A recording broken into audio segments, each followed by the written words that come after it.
dia nggak boleh gosok gigi sama dokternya, jadi dia gosok gigi, jadi akhirnya lukanya nggak sembuh-sembuh karena operasinya itu di bagian dalam bibir, jadi di belakangnya itu di bibir bukan di sini gitu. Jadi apa namanya masih bengkak lah gitu. Apalagi kemarin tadi malam sempat dibawa ke rumah sakit lagi karena obatnya kan keras antibiotiknya, jadi nafsu makannya juga masih belum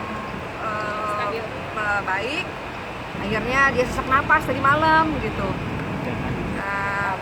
lambungnya kena gitu. Jadi sekarang masih tahap pemulihan lah ya. Ada upaya-upaya lain nggak sih mungkin yang akan dilakukan gitu? Kalau sekarang upayanya mikirin dia dulu, bagaimana dia bisa kembali pulih. Sebenarnya ini yang dioperasi baru bagian dagu aja ya, dibuang permasalahan yang kemarin. Benda asing apakah itu lagi diperiksa ke lab, itu cairan apa, karena kalau cairan filler sebenarnya nggak begini ya, ini kan mengeras kayak batu gitu kan.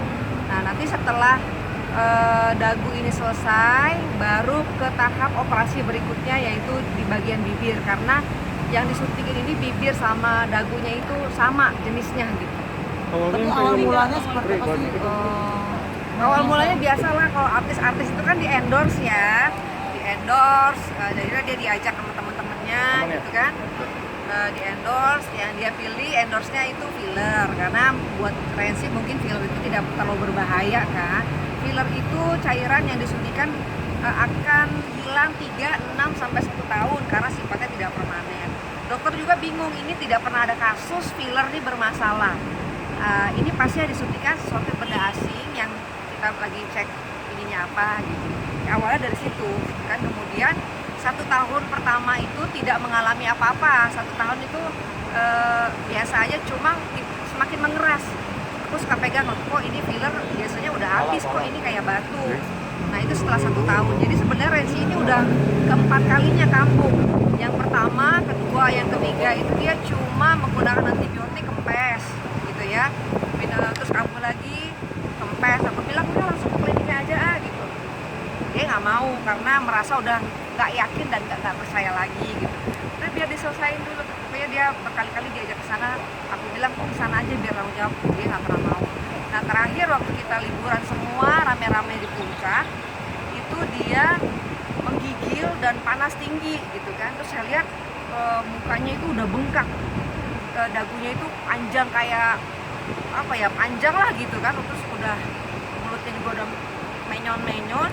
Nah terus saya lihat nanahnya nggak berhenti dari dagunya gitu kan. Itu dilap keluar lagi, jadi udah bolong gitu. Jadi kalau apalagi sekarang udah panjang ya garisnya, itu mudah-mudahan sih bisa hilang ya, mudah-mudahan gitu nggak sampai cacat. Tapi rasa trauma sampai sekarang seperti apa sebenarnya sih? Ya, traumanya yang trauma karena kegagalan ini, karena saya merasa filler itu tidak berbahaya gitu. Ya traumanya secara fisiknya aku jadinya lebih nggak percaya diri sama diri sendiri, malu setiap keluar harus Pakai masker. pakai masker, terus ditadain sama ini itu biarin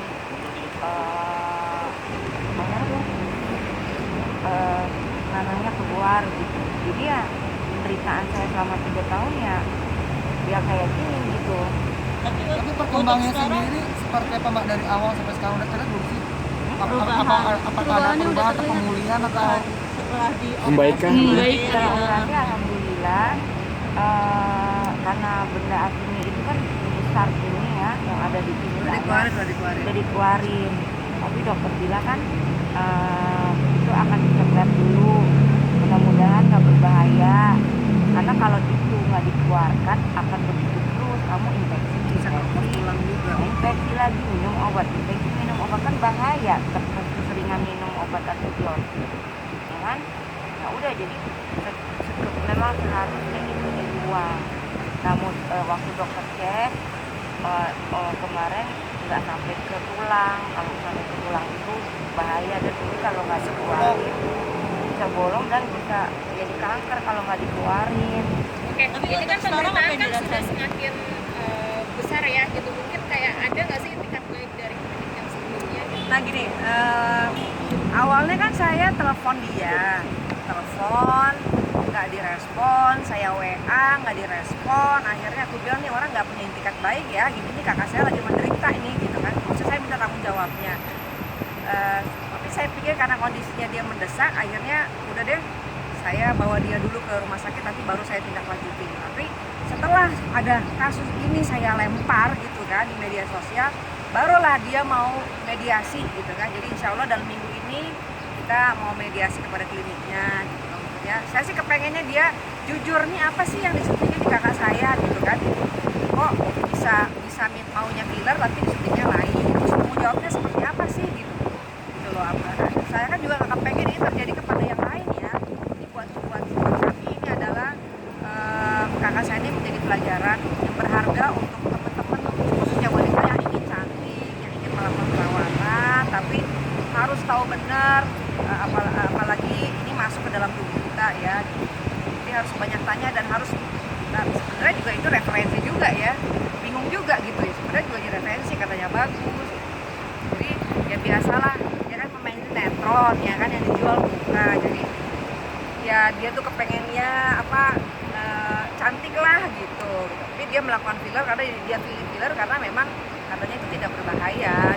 Ini aja dia baru bilang ya ampun gua baru seumur hidup sekali seumur hidup pakai filler apes katanya. Tapi bisa dulu untuk sekarang memaafkan dulu ya kak, kekeluargaan dulu untuk sekarang. Iya lebih sekarang saya Nanti karena prosesnya panjang, kita mau selidikin dulu apakah yang mengerjakan saya itu dokter, apakah ada istrinya, itu banyak banget. Itu harus maaf sebelumnya, sepertinya pasti ingin tampil cantik tapi malah celaka. Hikmah yang diambil seperti apa mungkin Mbak Lisa? Semua manusia banyak kegagalan, yang pintar aja bisa jadi bodoh, itu banyak banget. Yang profesor juga bisa salah. Jadi saya tidak menyesali nama perjalanan hidup, pasti ada aja kegagalan yang mungkin ini terjadi sama diri saya. Karensi sendiri mungkin sama keluarga mungkin seperti apa sih, pertanggungjawaban apa sih yang diinginkan dari pelaku ini? Banyak banget itu, nanti biar pengacara aku aja yang ngomong nanti next time kalau ada waktunya. Kerugian apa yang saya alami itu secara psikis itu benar-benar saya down banget. Saya nggak bisa kerja, saya nggak bisa syuting. Setiap ada tawaran syuting saya tolak karena saya dalamnya nggak nyaman. saya kalau saya secara pribadi saya inginnya klinik ini kan dibuka untuk umum, jangan sampai merugikan orang lain gitu loh. Ini benar-benar harus punya tanggung jawab kepada pasiennya gitu. Jadi jangan sembarangan gitu loh menyuntik-nyuntik orang gitu kan. Kakak saya kan dijadikan endorse, berarti kan dia kan artis, dijadikan sebagai endorse untuk menarik orang supaya datang. Jadi berikanlah yang terbaik untuk pasien-pasien dan berikan juga safety dari dokternya yang juga memang punya kualitas. Jadi jangan sampai klinik ini merugikan orang lain gitu loh. Jadi orang lain kepengen cantik, pengen perawatan ya, mereka harus menyediakan layanan yang baik untuk yang ingin melakukan perawatan. Sudah Kapan memeriksa rencananya? perizinannya belum sih Kak? Ya belum lah. Nanti makanya lagi Waktu itu klinik baru